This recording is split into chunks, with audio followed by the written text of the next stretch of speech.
pessoal, eu sou Ana Buzzi e sejam bem-vindas a mais um Juca Entrevista. Hoje conversamos com a cantora e compositora curitibana Helena Sofia.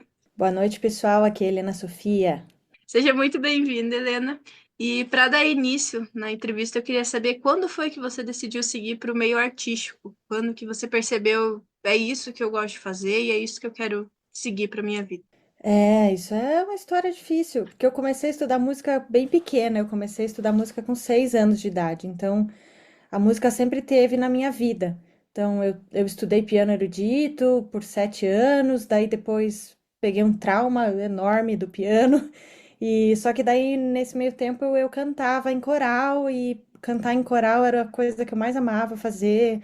A gente se divertia muito. Meus melhores amigos até hoje foram do coral. E daí, quando aquela história, né? Cheguei no vestibular, o que você vai fazer da vida? Ah, acho que dá pra fazer música. Até minha família tentou me empurrar pra, tipo, faz uma outra coisa em paralelo, tal. Eu passei num segundo vestibular junto, mas, não era. O que eu gostava de fazer era música mesmo, então, acho que foi a vida inteira, assim. A minha mãe falava que eu cantava pelos cotovelos, não parava de cantar o tempo todo, ouvia música o tempo todo, era até infernal, assim.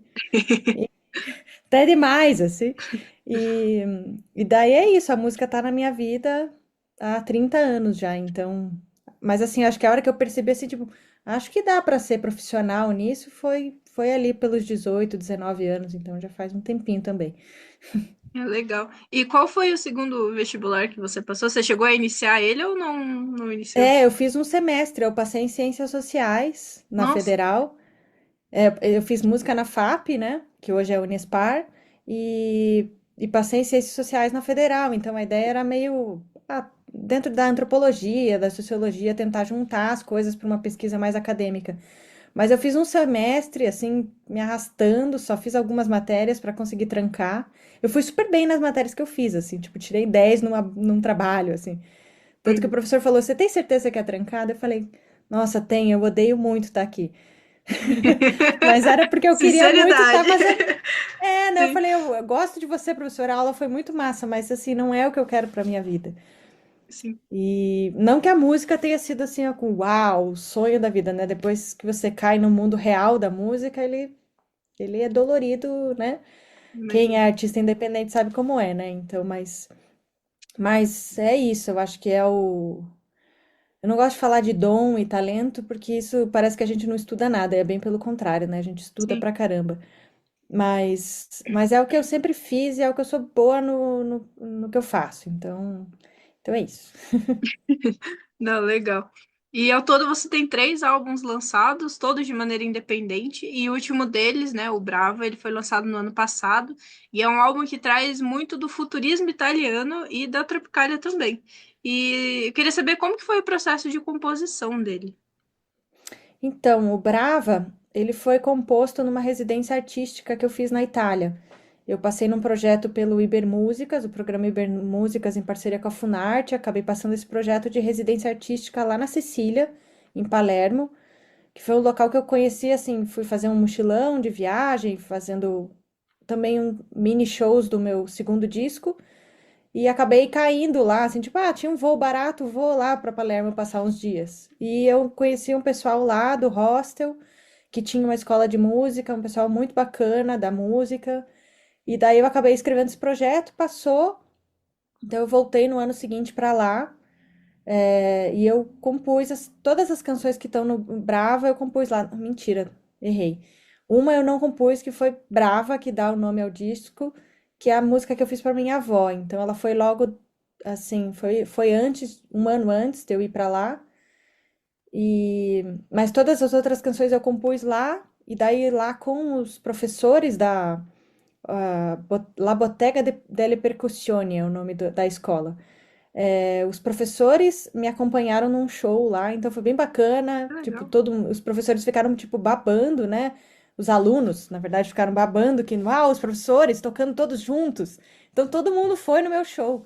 E eu cantando tudo em português, não falava um A de italiano, assim, Que eu falava um legal. troço enrolado em inglês, italiano, tudo misturado. Ninguém entendia nada que eu falava, mas foi isso. E o show foi bem bacana, foi na escola mesmo, assim, eles têm um espaço que dava para montar um show. E foi bem bacana. Esse show tá. Ele tem uns trechos no YouTube também.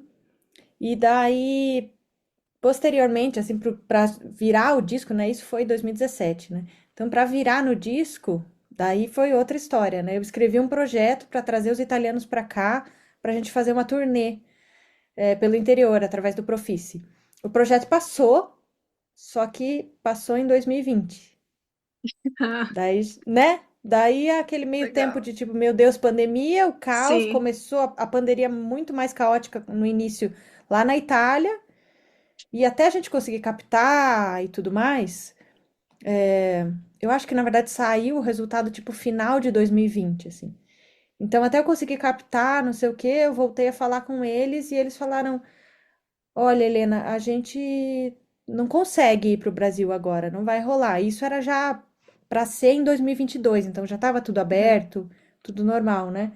Mas assim, pelo tempo que a gente ia ter que passar, eles teriam que passar aqui para a gente conseguir fazer a turnê, e para a gente conseguir ensaiar de volta com os músicos daqui também. E claro, o Brasil ainda num caos, né?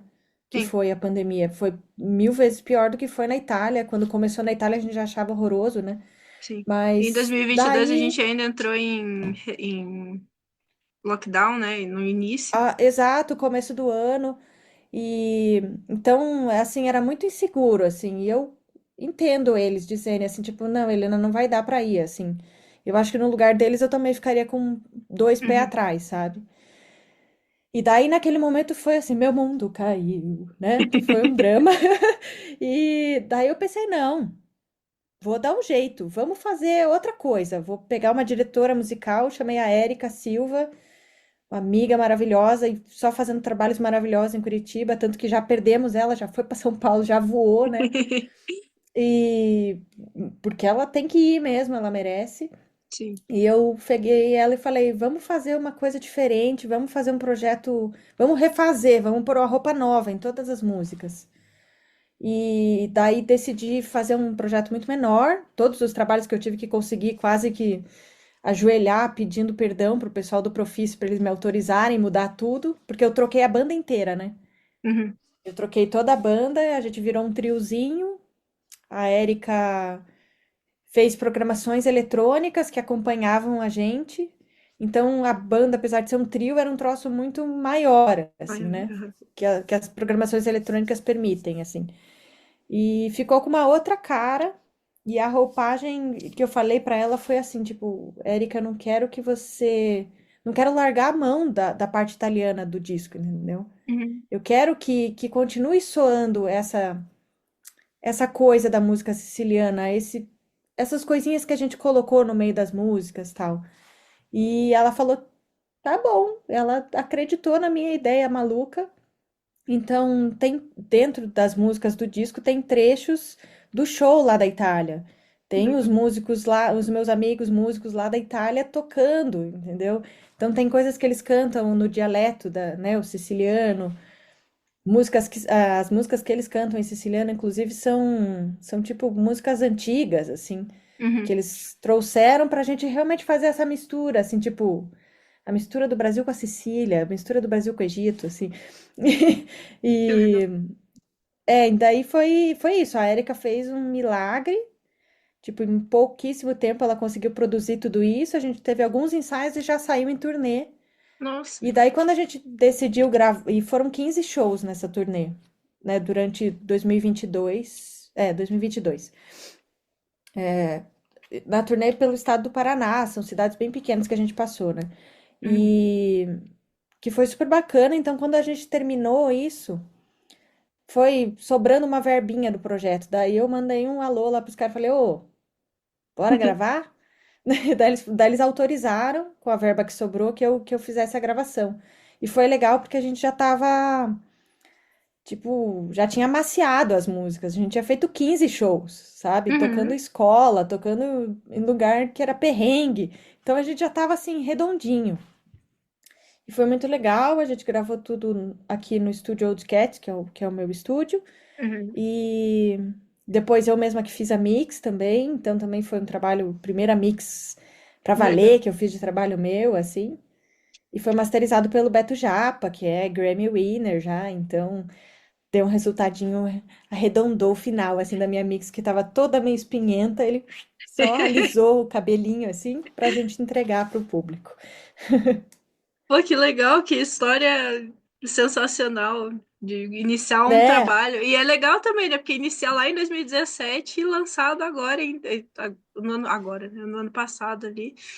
Mas e é uma coisa de assim, como não. Porque quando foi 2022, 2020, final de 2020 que passou o projeto, eu tava assim, não, é isso, chegou a pandemia, vou desistir dessa carreira, não quero mais cantar, dá muito trabalho. É isso, é bonito, mas puta, não, é muito cansativo. Eu tava, era real, assim, eu vou desistir, não vou mais Uhum, ser cantora, vou trabalhar com produção, com gravação, sei lá, sabe? Vou continuar na música em volta. uhum. Mas a gente sabe que a gente não consegue, né? A gente, como Sempre artista, vê tem. que a gente morre por dentro. Daí foi isso. Então, e como renovar essas músicas, assim, porque quase ninguém conhecia, né? Tipo, foi Uhum, um bem nichado, poucas pessoas viram o material que a gente gravou lá. E como fazê-las continuarem vivas e novas, né? uhum. Então, mas eu acho que a roupagem dos arranjos que a Érica colocou, as ideias que ela trouxe, nossa, foi impressionante, assim. Sim, Daí tem a parte, desculpa que imagina. você fez a pergunta, eu pulei umas coisas, mas tem a parte do tropicalismo e do futurismo italiano, daí isso já vem mais no show, principalmente, assim. Porque daí pro show, a gente teve a direção artística da Rodriane DL, que é uma cineasta, Uhum, e a gente queria usar, eu queria usar projeções no show, que eram coisas que eu já usava no meu disco, no show anterior. E ela falou: Ah, como que a gente vai conectar as coisas da Itália? Daí ela falou: "Ah, tem o futurismo italiano, você já ouviu falar sobre esse movimento e tal?"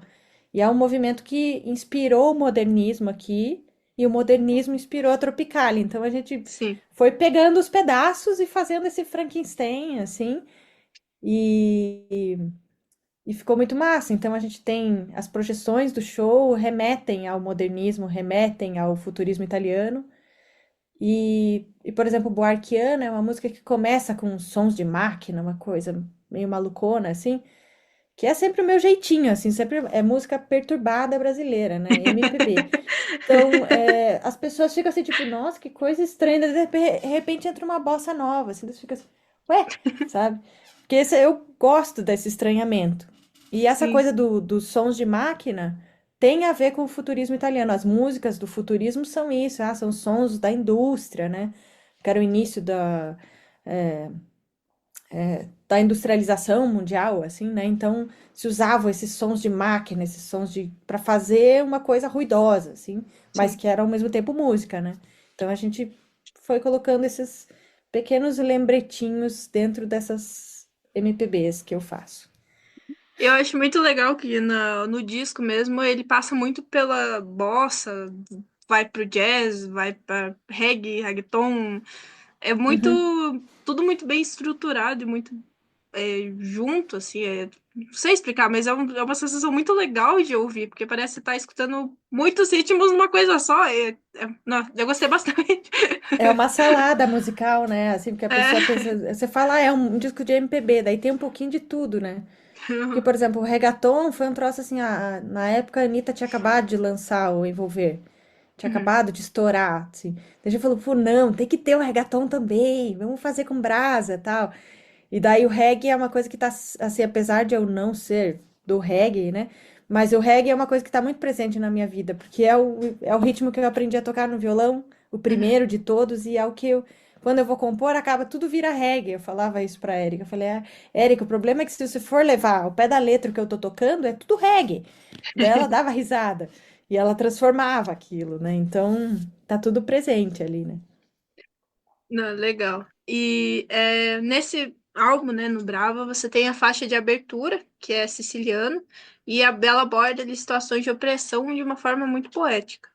Como que foi o processo de composição dessa música e como que você espera que o público se conecte com a mensagem que você quer passar? Uhum. Siciliano foi uma música, ó, mais uma que eu, na verdade, não compus lá na residência, mas foi pertinho, assim. Foi antes de eu ir para residência artística, eu fiz um curso em Veneza, que era um curso de performance. Era um curso assim aleatório, eu descobri que tinha lá, consegui uma bolsa e fui. Porque eu já ia para Sicília, então eu fui um pouco antes, né? Para fazer a residência artística. Daí eu fiz esse curso de performance, era o professor, a turma, ninguém era da dança, ninguém era do teatro. A maioria do pessoal era das artes visuais, tinha um ou outro, assim, que era da dança. E o professor era um professor de dança e performance. E ele fazia exercícios de como a gente criar uma performance a partir da tua arte. Então, por exemplo, eu era a única musicista, então eu tinha que compor uma canção e a partir daquilo fazer uma performance depois. E, por exemplo, as pessoas que eram das artes visuais tinham que fazer uma pintura, uma obra, e depois aquilo lá virar uma performance. E o exercício que ele passou pra gente foi assim: vocês vão escolher uma coisa que vocês vão beber ou comer. E vocês vão fazer uma obra dentro da sua área, fazer uma obra a partir daquilo. E eu Legal. pensei, estou na Itália, vou tomar um limão siciliano, que é coisa mais italiana do que um limão siciliano, né? Eu comprei um limão, espremi, né?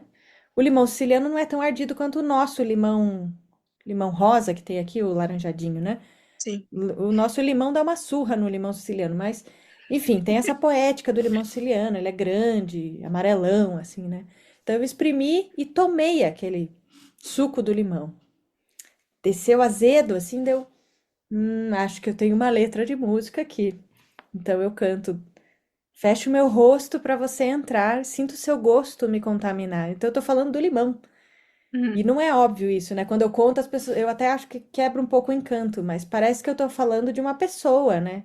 Que Sim, é engolir aquela pessoa, engolir o olhar da pessoa. Muito sobre engolir sapos, assim, né? sim. Mas na verdade o que eu tava falando era do limão, né?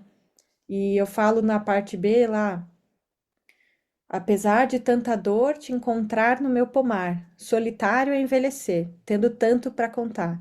Porque a sensação que eu tenho é que, assim, tem tanta história naquele. Como se tivesse tanta história até aquele limão virar, aquele limão que eu tomei, sabe? Então eu escrevi. Foi isso, assim, baseado em tomar um limão, é que eu escrevi siciliano. E daí depois isso desenvolveu pro clipe, que é outro planeta, outra história.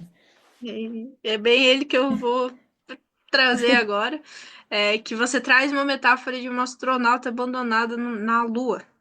E qual que foi sua inspiração, né? Da onde surgiu essa metáfora de astronauta sendo abandonado ali na Lua?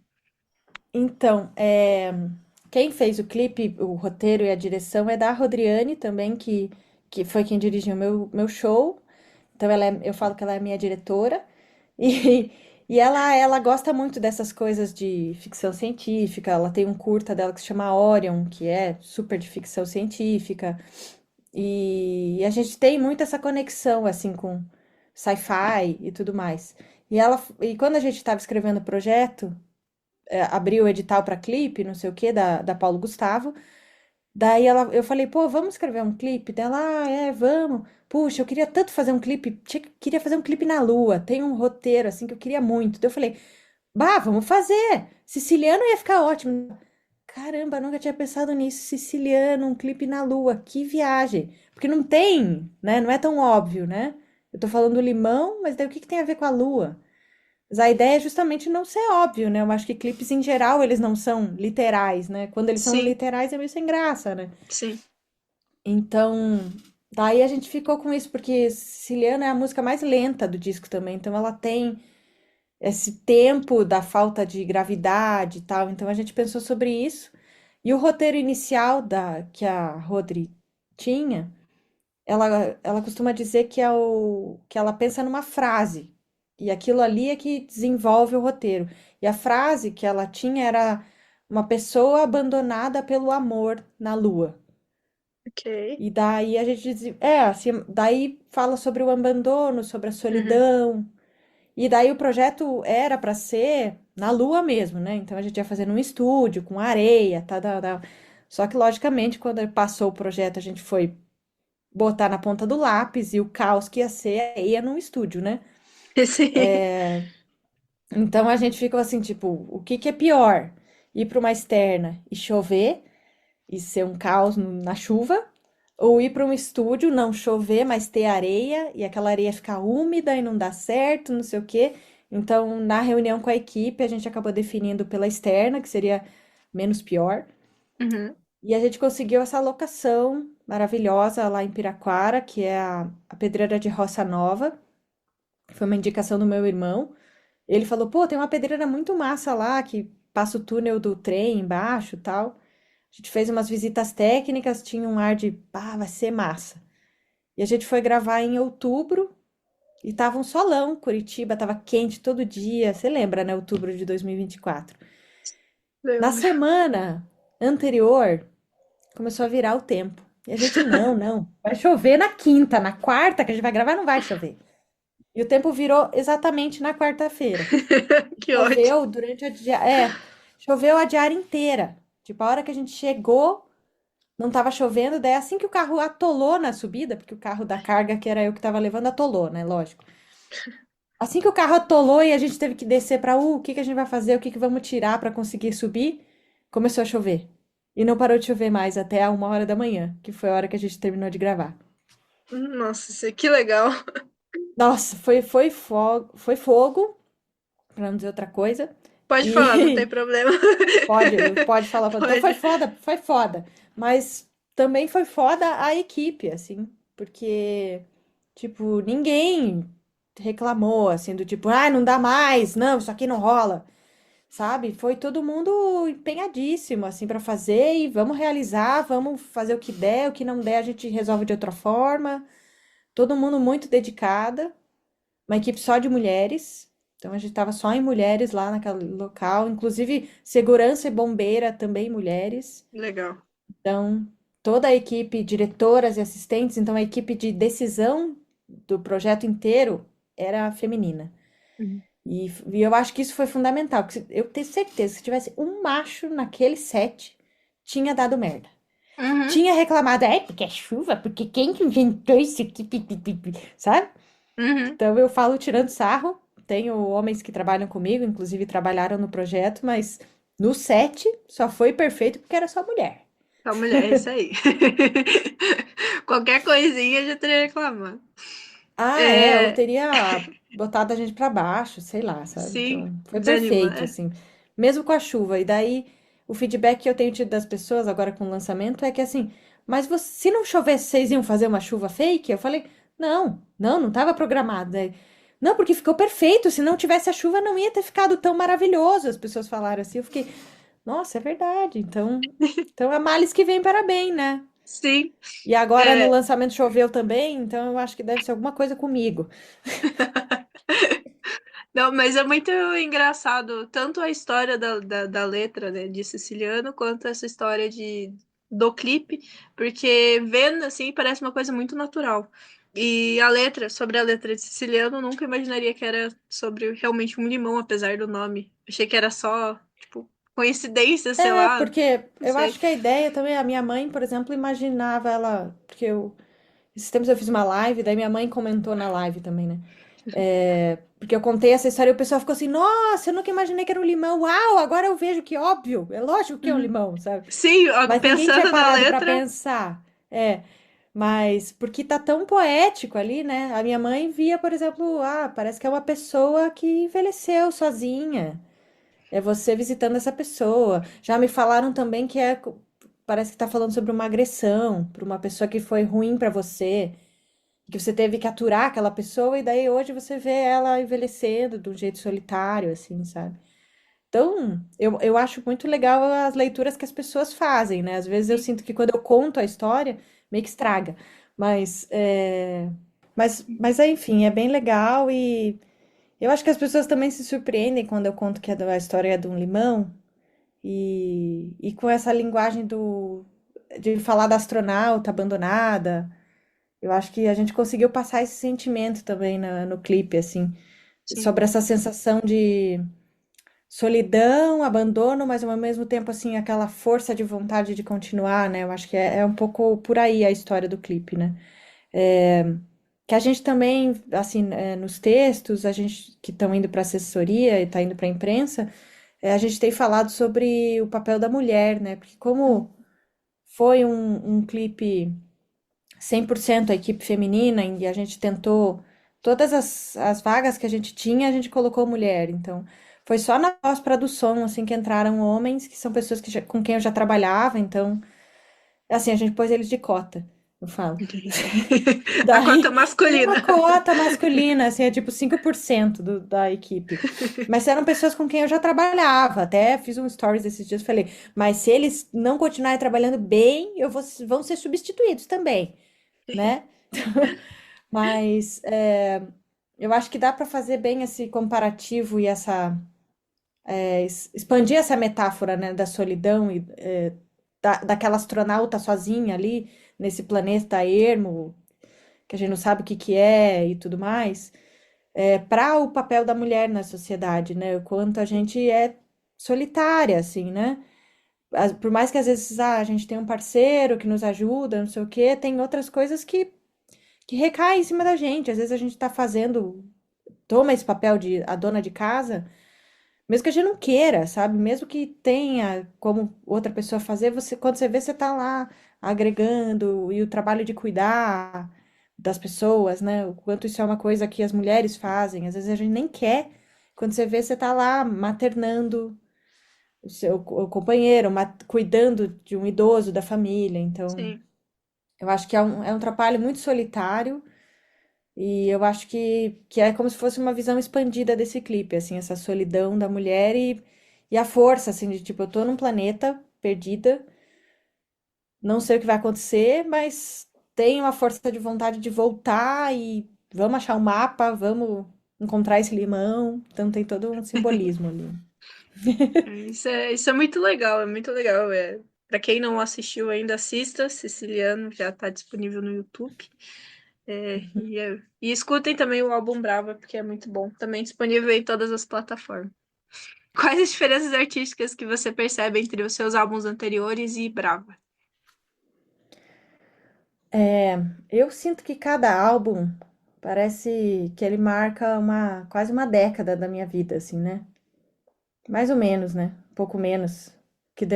Os dois primeiros discos vieram mais perto e daí o Brava se afastou um pouco, né? Mas, por exemplo, o Desejo Canibal, que é o meu primeiro disco, ele tá se, ele completou 10 anos esse ano. Uhum. E, e era um disco assim, eu tinha 24, 25 anos quando eu compus as canções. E eu me achava muito madura naquela época. Daí, hoje eu olho e falo, "Ah, realmente, não era muito." Mas assim, ele tem um ar mais jovial e também uma coisa mais de chocar as pessoas, entendeu? O nome da música que dá o tema do disco é Desejo Canibal, o clipe é sangrento. As pessoas ficam meio horrorizadas com o clipe. É um clipe que tem um monte de dislike, assim. Ele é meio um humor meio grotesco, assim. Uhum. Mas é super legal também. E era um pouco essa minha ideia, assim, eu queria chocada. Era uma banda de rock. E daí tinha umas cenas no show, assim, que eu me enforcava com um lenço, e tinha um véu de viúva. Então, era uma viagem mais cênica, assim, também. Daí veio Tormenta, que é um disco super introspectivo, que é um disco super denso, que era ali quando eu completei meus 30 anos também. Então, Retorno de Saturno, tudo junto, e aquelas fases mais deprimidas, assim, né? E é um clipe. E também, naquela época eu falava, não, com o Desejo Canibal eu era imatura, mas agora eu sou madura. Ledo engano, porque hoje eu, com 37 anos, continuo me achando muito imatura para várias coisas. Mas o Tormenta tem esse ar mais pesado, assim, e musicalmente também ele já vai para um outro lugar. E foi o disco que entraram as programações eletrônicas, assim, então o show já era um trio, era piano, baixo acústico e eu cantando, às vezes tocando violão, e essas programações eletrônicas. Então ele tem uma outra linguagem, já era um outro produtor musical. Então é uma coisa um pouco mais orquestrada, assim, mais de ambiência mesmo. Daí quando eu Uhum. cheguei no Brava, que teve esse afastamento, né? O Tormenta de 2016, o Brava 2023, então são Uhum. 6 anos aí, né? Eu já queria colocar uma roupa um pouco mais pop nas minhas coisas. Eu queria que virasse um pop Brasil, assim, sabe? Sem largar a mão da MPB, que é o que eu sempre fiz, né? Eu sempre fui uma compositora de canções. Então, eu acho que ele vem com uma roupagem um pouco mais pop, um pouco mais alegre também, assim, porque os outros discos eram mais tensos, né? Apesar do nome, né, que as pessoas falam brava, acho que é de braveza, né? Uhum, Quando na verdade vem de bravura, né? uhum. Que é uma coisa que os italianos falam, eles falam Sim, brava pra tudo, pra né? tudo. É, e foi daí que eu trouxe a palavra brava, porque eu tocava, quando eu fui pra Sicília, eu tocava na rua lá, né? As Uhum. pessoas davam dinheiro pra mim, eu tocava lá na rua. E eles passavam e falavam brava e deixavam uma moeda. E daí eu comecei a ouvir isso, então por isso que brava é inclusive com exclamação o nome do disco, é Uhum, brava, né? Então ele já é um disco, eu acho que mais um pouco mais solar, assim, apesar de ter umas, tipo, siciliano já abre super denso, uhum, assim, né? Mas ele é mais solar em relação aos outros, assim.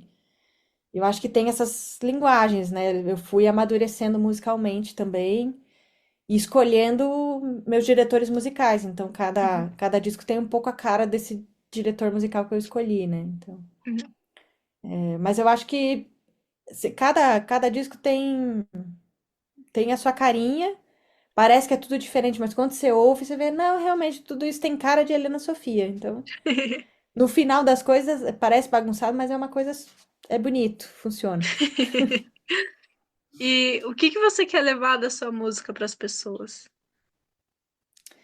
Nossa, que pergunta difícil, Ana. Credo. O que eu quero levar para as pessoas? Cara, ai, tem uma frase que eu falei uma vez, não sei em que ocasião, mas eu sentia que eu não queria que as pessoas saíssem ilesas dos meus shows. Eu não quero que a pessoa saia desse show como se fosse, sabe? Eu Só quero que mais um. ninguém saia ileso. Eu quero que pelo menos ficou a pulguinha atrás da orelha ali. Um questionamento, nem que tenha achado horrível, entendeu? Nossa, o que que eu vim fazer aqui? Nem que fosse isso, sabe? Uhum, Mas eu queria que as pessoas não saíssem ilesas daquilo, que aquilo lá mexesse com elas de alguma forma. E eu tenho sentido, modéstia à parte, que eu tô conseguindo. Porque as pessoas, o feedback das pessoas, eu posso não ter muitos fãs, em números que hoje em dia é o que o mercado quer, uhum. mas as pessoas que são meus fãs, eles falam, nossa, essa música mexe comigo. Esses dias uma amiga me contou, ah, é porque eu tenho uma música, Desejo Canibal, marcou minha adolescência, uma fase muito difícil que eu passei, que eu tinha problemas com a minha família. E tem a música Band-Aid no Uhum. disco. E ela falava, eu ouvia tanto Band-Aid que parecia que ele me acolhia. Então, eu quero que as minhas músicas tenham significado para as pessoas, porque elas são muito pessoais, todas as minhas músicas, assim. Elas falam de coisas muito íntimas minhas. Uhum. Brava mesmo, é uma canção que eu fiz para minha avó quando ela faleceu. No dia que ela faleceu, eu escrevi essa música. Então, ela é 100% pessoal. Mas tem gente que ouve e fala: Eu sinto o cheiro da minha avó quando eu ouço a tua música. Ela é a música Que que legal. descreve a minha avó. Então, poxa, quer feedback melhor do que esse, sabe? Então, eu. É isso, assim, eu quero só que. Eu quero mexer com as pessoas. Se mexer pro bom, pro mal, daí é com as pessoas. Mas, Legal. E chegando ao final da entrevista, deixa aqui um espaço para você deixar um recado para quem está ouvindo a gente. eu quero deixar um recado, dizer. Ouçam música, crianças. Ouçam artistas independentes, porque a gente tá na labuta, geralmente sem verba, se matando por editais, ou às vezes nem isso. E ouçam seus amigos artistas, porque a gente está fazendo um trabalho sincero. A gente não sabe fazer outra coisa, a gente até faz, mas o que a gente faz de melhor é a arte. Então, venham nos ouvir e continuem ouvindo o podcast também da Ana Jukebox, né? Porque ela está fazendo um trabalho muito especial para os artistas curitibanos. E que é muito importante. Obrigada, Ana, pelo convite, viu? Tô bem feliz de estar aqui. Obrigada por aceitar, obrigada pela participação. Eu te desejo todo o sucesso do mundo. Continue fazendo o que você está fazendo, porque tá. Nossa, é maravilhoso, seu trabalho é maravilhoso e você merece todo o sucesso do mundo. E Obrigada, muito, obrigada. muito obrigada a você que nos ouviu até aqui. Se você gostou, já não esquece de seguir o Juke no Instagram, @jukeboxcwb, e compartilhar com os amigos também. Desejo a todo mundo um feliz 2025 e até a próxima. Até!